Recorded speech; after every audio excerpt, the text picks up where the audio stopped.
केशवधित वामन रूप केशवधित वामन रूप। তো রাধে রাধে নিতাই গৌর প্রেমানন্দে হরি বল। তো আপনাদেরকে আজকে দর্শন করালাম আমাদের কানাই সোনার ভোগ আরতির কীর্তন। আজকের ব্রাহ্মণ দ্বাদশী, সেই জন্য বামন দেবের আবির্ভাব উপলক্ষে আমাদের ভোগ আরতির কীর্তন করা হলো, সেটা আপনারা দর্শন করলেন। তো চলুন এখন এই ভিডিও থেকে আপনারা শ্রবণ করবেন যে ভগবানের বামন অবতার হয়ে কিভাবে এসেছিলেন সেই সম্পর্কে। আমরা জানি ভগবানের 24টা অবতার রয়েছে, সেই 24টা অবতারের মধ্যে বামন অবতার হলো আরও একটা। এই বামন দেব রূপে কিভাবে আবির্ভূত হয়েছিলেন, ছোট্ট বালক রূপে কিভাবে আবির্ভূত হয়েছিলেন সেই সম্পর্কে আমরা জানব। এই যে ছোট্ট বালকটাকে দেখতে পাচ্ছেন, এই রূপেই ভগবান আবির্ভূত হয়েছিলেন, ছোট্ট বালক রূপেই, ব্রাহ্মণ রূপেই আবির্ভূত হয়েছিলেন বলি মহারাজের জন্য। তো কেন এই বলি মহারাজের জন্য বামন রূপ ধারণ করলেন?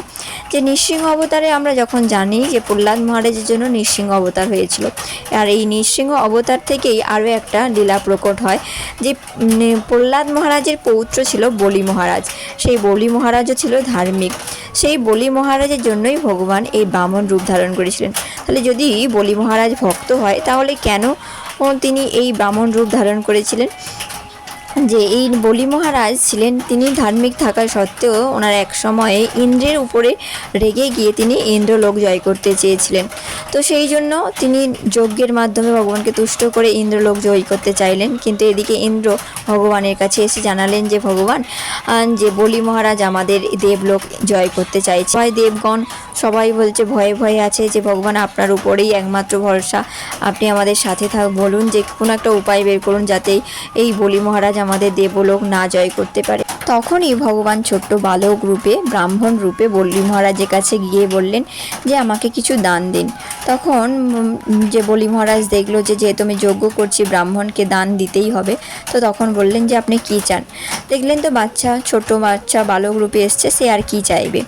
তো তখন বলি মহারাজকে ভগবান বললেন যে আমাকে 3 পায়ের ভূমি দিতে হবে। তো বলি মহারাজ গুরুদেবের কথা অমান্য করে, গুরুদেব বুঝতে পেরেছিলেন যে ছলে বলে কৌশলে ভগবানই এসছেন বলি মহারাজের পরীক্ষা নেওয়ার জন্য। তো গুরুদেবের কথা অমান্য করে তিনি দিতে রাজি হলেন 3 পায়ের ভূমি। তো প্রথমে বললেন ঠিক আছে আমি 3 পায়ের ভূমিই দেবো। তখন ভগবান 2 পায়ের স্থান নিলেন, এক ভূলোক স্বর্গ এবং ভূ পৃথিবী দখল করে নিলেন।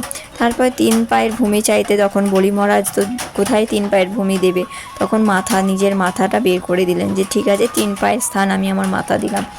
তো বলি মহারাজের এই যে ভক্তি এবং এই ব্যবহার দেখে ভগবান সন্তুষ্ট হয়েছিলেন এবং বলেছিলেন যে সর্বক্ষণ তার কাছে বাস করার পরামর্শ দিলেন বা কথা দিলেন যে আমি সর্বক্ষণ তোমার কাছেই বাস করব। তো এইভাবে বামন দেব আবির্ভূত হয়েছিলেন বলি মহারাজের জন্য।